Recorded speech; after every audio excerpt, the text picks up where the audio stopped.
안녕하세요. 저는 올해 58살의 평범한 중년 남자입니다. 부산에서 작은 인쇄소를 운영하며 홀로 딸 하나를 키워왔죠. 오늘 여러분께 들려드릴 이야기는 제 딸의 결혼식 날 벌어진 믿을 수 없는 사건입니다. 35년 만에 다시 만난 첫사랑, 그리고 그 뒤에 숨겨진 충격적인 진실. 이 모든 게 제 인생을 송두리째 뒤흔들어 놓았습니다. 그날은 제 인생에서 가장 행복해야 할 날이었습니다. 28살의 딸 지우가 드디어 결혼을 하는 날이었으니까요. 아내 없이 홀로 키운 딸이라 더 애틋했습니다. 신랑 측 부모님은 서울에서 사업하시는 분들이라 들었는데 사실 저는 별로 신경 쓰지 않았습니다. 중요한 건 우리 딸이 좋은 사람 만나 행복하게 사는 것뿐이었으니까요. 웨딩홀 대기실에서 딸의 면사포를 정리해주며 마지막 당부를 하던 순간이었습니다. 코디네이터가 들어와 신랑 측 부모님이 도착했다고 알렸고 저는 딸을 남겨두고 본식장 앞으로 향했습니다. 복도를 걷는데 멀리서 한 무리의 사람들이 다가오는 게 보였습니다. 신랑의 아버지와 어머니, 그리고 친척들로 보이는 일행이었죠. 그런데 그 순간 제 발걸음이 멈춰버렸습니다. 신랑 어머니 옆에 서 있는 여자. 그 사람의 얼굴을 본 순간 심장이 멎는 것 같았습니다. 35년 전 제 인생에서 가장 아팠던 기억, 가장 미워했던 기억의 주인공이 거기 서 있었습니다. 이혜진. 제 고등학교 첫사랑이자 저를 가장 비참하게 만들었던 그 여자였습니다. 그녀도 저를 알아봤습니다. 얼굴이 하얗게 질려서는 그 자리에 얼어붙었죠. 저는 본능적으로 뒤로 물러섰습니다. 하지만 이미 신랑 측 가족들이 저를 향해 다가오고 있었고 피할 방법이 없었습니다. 어색한 인사가 오갔고 혜진은 제 눈을 똑바로 쳐다보지도 못한 채 고개만 숙였습니다. 그때 신랑의 아버지가 말했습니다. 혜진이 왔니? 순간 귀를 의심했습니다. 혜진이? 라고 그 말인즉슨 이혜진이 신랑 아버지의 동생이라는 얘기였습니다.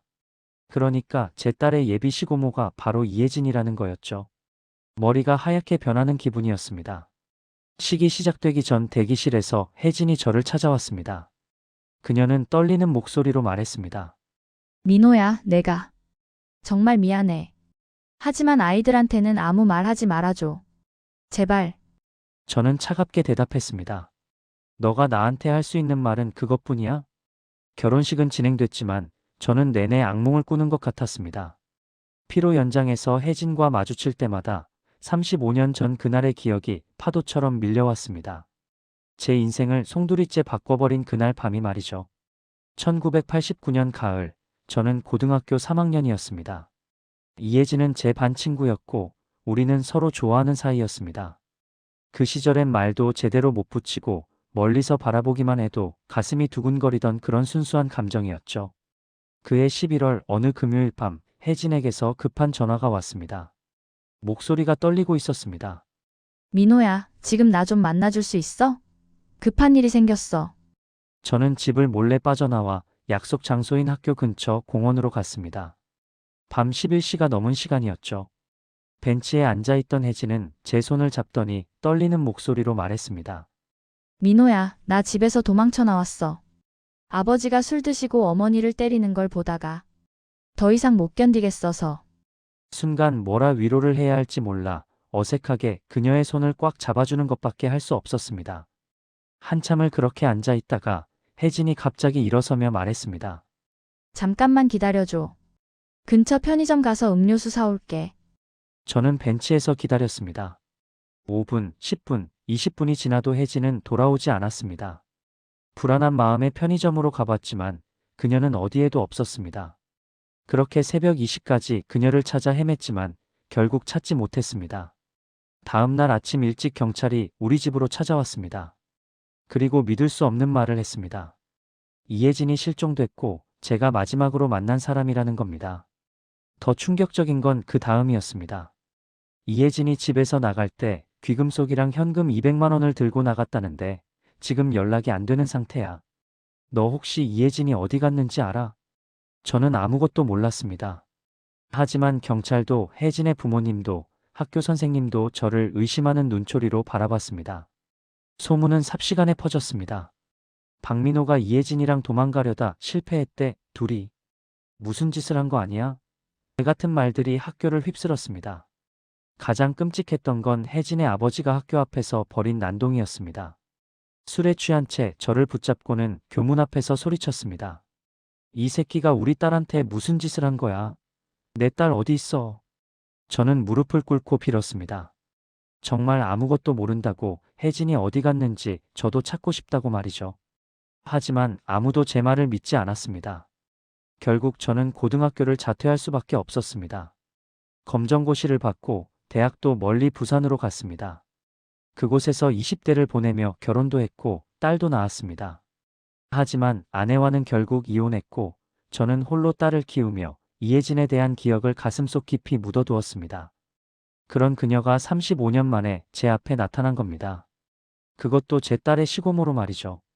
딸의 결혼식이 끝나고 아이들은 일주일간의 신혼여행을 떠났습니다. 저는 평소처럼 인쇄소 일을 하며 지냈는데 나흘째 되던 날 딸에게서 다급한 전화가 왔습니다. 아빠, 지금 당장 서울로 올라올 수 있어? 큰일 났어. 무슨 일이냐고 물었지만 딸은 전화로는 말할 수 없다며 울먹였습니다. 불안한 마음에 당장 KTX를 타고 서울로 올라갔습니다.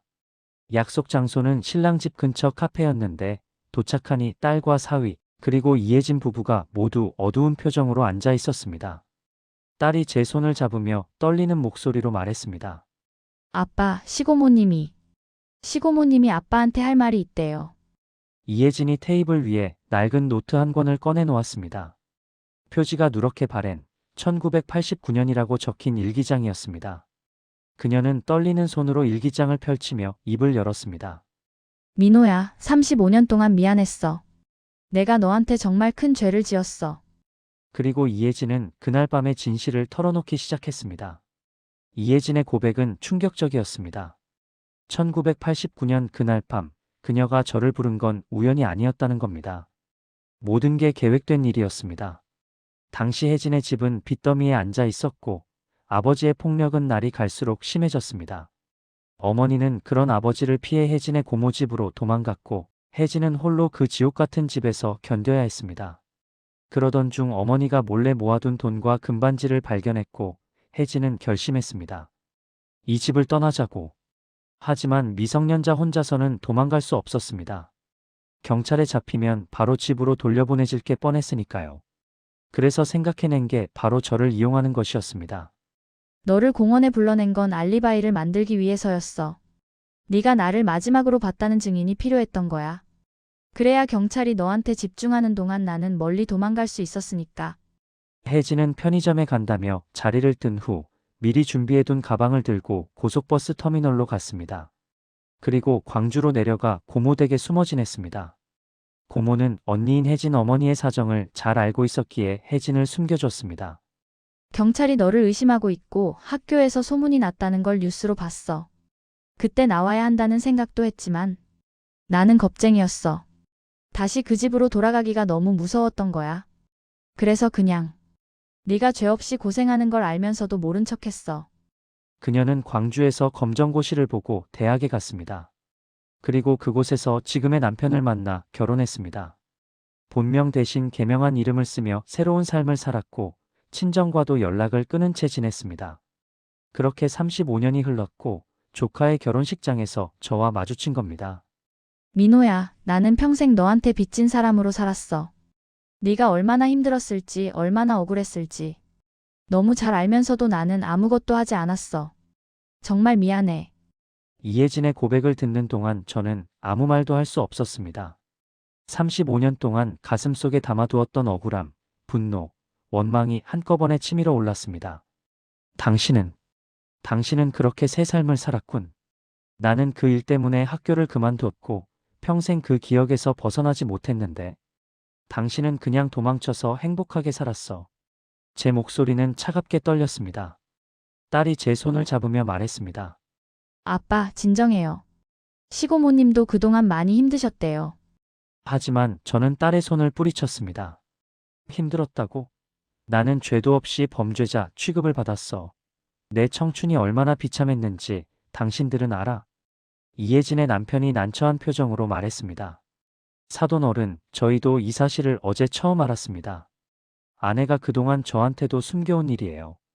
정말 죄송합니다. 그의 말투에서 진심이 느껴졌습니다. 혜진의 남편도 난처해하는 표정이었죠. 사실 이 일은 그들의 잘못이 아니었습니다. 하지만 저는 그 자리에 있는 것 자체가 견딜 수 없었습니다. 미안하다는 말로 다 되는 줄 아십니까? 35년 동안 내가 얼마나 그 기억에 시달렸는지 아십니까? 이혜진이 무릎을 꿇었습니다. 민호야, 내가 어떻게든 보상할게. 네가 원하는 게 있다면 뭐든지 할게. 보상? 돌아오지 않는 내 청춘을 어떻게 보상한다는 거야? 그때 제 딸이 울먹이며 말했습니다. 아빠, 나도 아빠가 얼마나 억울했을지 알아. 하지만 이제라도 진실이 밝혀진 거잖아요. 그리고 시고모님도 그때는 18살밖에 안 됐던 애였잖아요.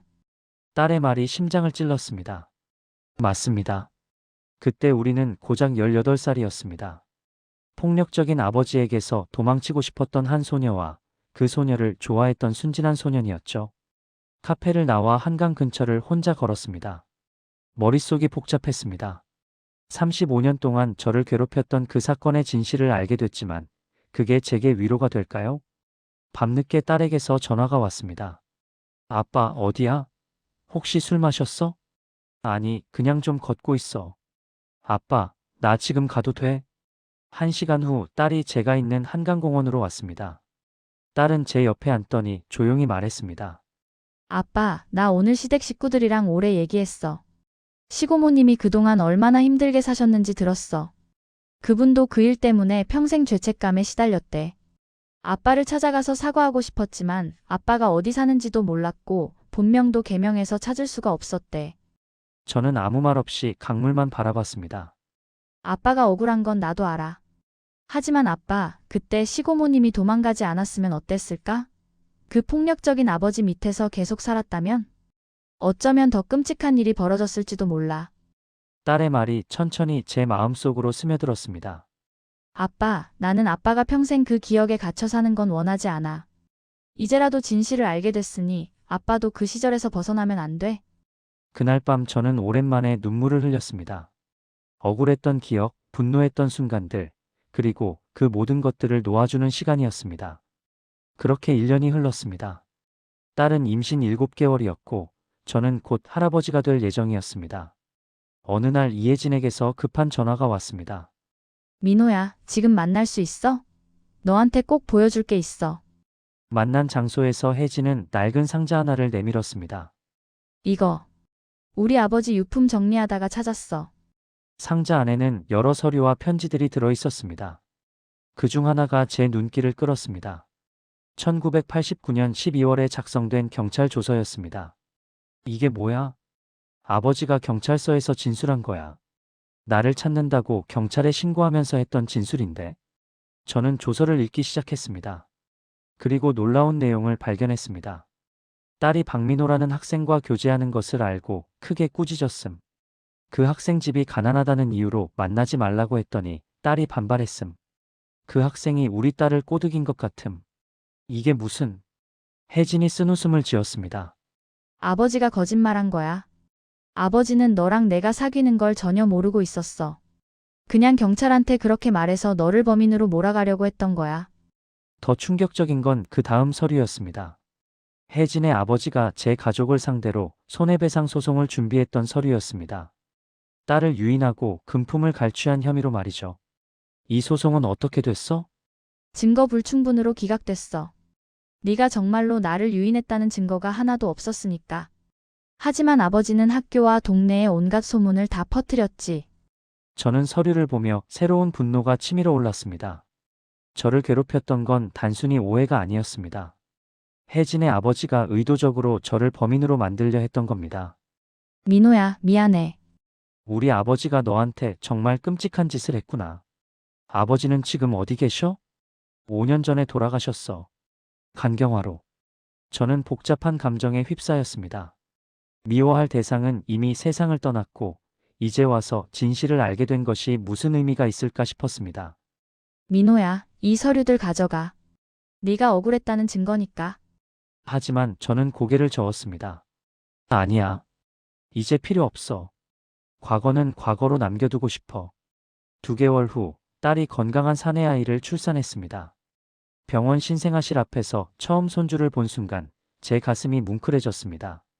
작고 붉은 얼굴의 아기가 눈을 감고 잠들어 있었죠. 아빠, 이름 뭐로 지을까요? 딸이 제 팔짱을 끼며 물었습니다.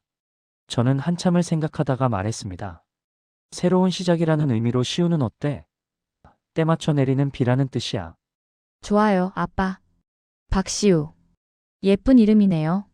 신생아실 반대편에서 이혜진도 손주를 보고 있었습니다. 우리 눈이 마주쳤고 그녀가 미소를 지었습니다. 저도 자연스럽게 미소로 화답했습니다.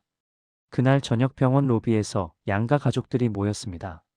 사돈 내외, 이혜진 부부, 그리고 저까지 모두가 손주 탄생을 축하하며 즐거운 시간을 보냈습니다. 사돈 어른, 이제 우리 자주 만나야겠네요. 손주 돌잔치 준비도 해야 하고. 신랑 아버지가 웃으며 말했습니다. 예전 같았으면 거북했을 상황이었지만 이제는 마음이 편했습니다. 손주 돌잔치 준비를 하던 어느 날 이혜진이 저를 따로 만나자고 했습니다. 처음 만났던 그 찻집에서 다시 마주 앉았습니다. 민호야, 나 요즘 상담센터에서 자원봉사하고 있어. 상담센터? 응, 가정폭력 피해자들을 돕는 곳이야. 청소년들이 주로 오는데 그 아이들 보면 옛날 내 모습이 생각나서. 이혜진은 자신의 경험을 토대로 가정폭력으로 고통받는 청소년들을 돕고 있었습니다. 그녀는 그곳에서 상담하며 자신의 과거와도 화해하고 있었습니다.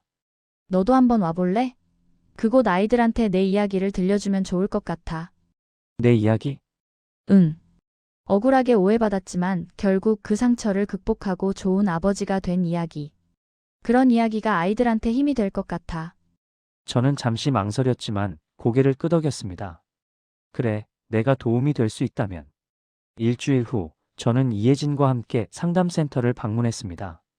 좁은 건물 2층에 있는 작은 공간이었지만 따뜻한 느낌이 들었습니다. 그곳에서 16살 소녀를 만났습니다. 가정폭력을 피해 쉼터에 있는 아이였죠. 아이는 경계하는 눈빛으로 저를 바라봤습니다. 이혜진이 소녀에게 말했습니다. 이분은 선생님이 예전에 말했던 그분이야. 선생님 때문에 억울하게 오해받았던 분. 소녀가 조심스럽게 물었습니다. 그런데 왜 선생님을 용서하신 거예요? 저는 한참을 생각하다가 대답했습니다. 용서했다기보다는 이해하게 됐다고 하는 게 맞을 것 같아. 혜진 선생님도 그때는 너처럼 힘든 상황에 있던 아이였거든. 완벽한 선택을 할 수 없는 나이였지. 그래도 억울하지 않으세요? 물론 억울했지. 오랫동안 화도 났고. 하지만 계속 그 감정에 갇혀 있으면 나만 힘들어지더라. 그 사건이 내 인생 전부가 되는 거야. 나는 그게 싫었어. 소녀의 눈에 눈물이 고였습니다. 저도 그래요. 아빠가 미워서 도망쳤는데 엄마한테 미안하고. 제가 도망친 것 때문에 동생이 더 맞으면 어떡하나 걱정되고. 이혜진이 소녀를 안아주었습니다. 내 잘못이 아니야. 네가 도망친 건 살기 위해서였어. 동생은 사회복지사 선생님들이 보호해 줄 거야. 그 모습을 보며 저는 깨달았습니다. 이혜진도 35년 동안 죄책감에 시달리며 살아왔다는 것을. 그리고 이제는 그 아픔을 다른 이들을 돕는 힘으로 바꾸고 있다는 것을 말이죠. 손주 시우의 돌잔치 날이 밝았습니다. 호텔 연회장에는 양가 친척들과 친구들이 모였습니다. 돌잡이 시간에 시우가 마이크를 집어들자 모두가 웃음을 터뜨렸습니다. 사회자가 되려나 봐요. 딸이 웃으며 말했습니다. 옆에서 사위도 흐뭇한 표정으로 아들을 바라봤습니다. 저녁 식사 시간에 이혜진이 제 옆자리에 앉았습니다. 예전 같았으면 어색했을 상황이지만 이제는 편안했습니다. 민호야, 고마워. 뭐가? 상담센터에 와줘서. 그리고 나를 이해해줘서. 저는 잠시 와인 잔을 내려다보다가 말했습니다. 혜진아 고마워. 그때 일의 진실을 말해줘서. 덕분에 나도 그 시절에서 벗어날 수 있었어. 우리 참 기구한 인연이지? 그러게. 첫사랑이 손주 고모할머니가 될 줄은 몰랐어. 둘 다 웃음을 터뜨렸습니다. 그 웃음 속에는 35년의 한과 눈물, 그리고 용서와 화해가 담겨 있었습니다. 무대 위에서 사회자가 양가 부모님의 덕담을 청했습니다. 저는 마이크를 잡고 천천히 입을 열었습니다. 오늘 이 자리에 와주신 모든 분들께 감사드립니다. 우리 손주 시우가 이렇게 많은 사랑을 받으며 태어나서 정말 기쁩니다. 저는 잠시 말을 멈추고 객석을 둘러봤습니다. 딸과 사위, 사돈내외, 그리고 이혜진의 모습이 보였습니다. 사실 저는 오랫동안 과거의 아픈 기억에 갇혀 살았습니다. 하지만 이 아이, 우리 손주 시우를 보면서 깨달았습니다. 인생은 계속 앞으로 나아가는 거라는 것을요. 과거의 상처는 우리를 정의하지 않습니다. 중요한 건 그 상처를 어떻게 치유하고 어떻게 앞으로 나아가느냐는 거죠. 객석에서 박수가 터져 나왔습니다. 저는 마지막으로 말했습니다. 시우야, 할아버지가 너한테 해주고 싶은 말이 있어. 인생에서 힘든 일을 겪더라도 그것 때문에 내 인생이 멈춰서는 안 돼. 아픔은 아픔대로 인정하되 그걸 딛고 일어서는 힘을 가져야 해. 그리고 무엇보다 용서하는 법을 배워야 해. 남을 용서하는 것도 나 자신을 용서하는 것도 말이야. 박수 소리가 더욱 커졌습니다. 저는 자리로 돌아와 앉았고 이혜진이 제 손을 꼭 잡았습니다. 민호야, 정말 고마워. 내 덕분에 나도 나 자신을 용서할 수 있었어. 나도 너 덕분에 과거에서 벗어날 수 있었어. 그날 밤 잔치가 끝나고 혼자 호텔 로비에 앉아 있을 때였습니다. 창밖으로 봄비가 내리기 시작했습니다. 때 맞춰 내리는 비, 시우의 이름처럼 말이죠. 35년 전 그날 밤 공원에서 혼자 혜진을 기다리던 18살 소년. 그때의 저는 억울함과 분노로 가득했습니다. 하지만 지금의 저는 다릅니다. 그 상처를 딛고 일어선 한 명의 어른이 되었으니까요. 휴대폰이 울렸습니다. 딸에게서 온 메시지였습니다. 아빠, 오늘 덕담 정말 멋있었어요. 사랑해요. 세상에서 가장 멋진 아빠. 저는 미소를 지으며 답장을 보냈습니다. 나도 사랑한다, 지우야. 그리고 고마워. 나를 항상 믿어줘서. 창밖에 봄비가 점점 강해졌습니다. 하지만 더 이상 우울한 비가 아니었습니다. 새로운 시작을 알리는 모든 것을 씻어내는 희망의 비였습니다. 여러분, 제 이야기는 35년 만에 만난 첫사랑, 그리고 그 뒤에 숨겨진 진실. 처음에는 분노와 원망으로 가득했지만 결국 이해와 용서로 끝을 맺었습니다. 손주를 보며 행복한 노년을 보내고 있습니다. 이혜진과는 이제 편안한 사이가 되었고 가끔 상담센터에서 함께 자원봉사를 하고 있습니다. 과거의 상처는 우리를 정의하지 않습니다. 중요한 건 그 상처를 어떻게 치유하고 어떻게 앞으로 나아가느냐입니다. 그리고 무엇보다 용서하는 법을 배우는 것. 남을 용서하는 것도 나 자신을 용서하는 것도 말이죠. 여러분의 인생에도 치유와 화해의 시간이 찾아오기를 진심으로 바랍니다.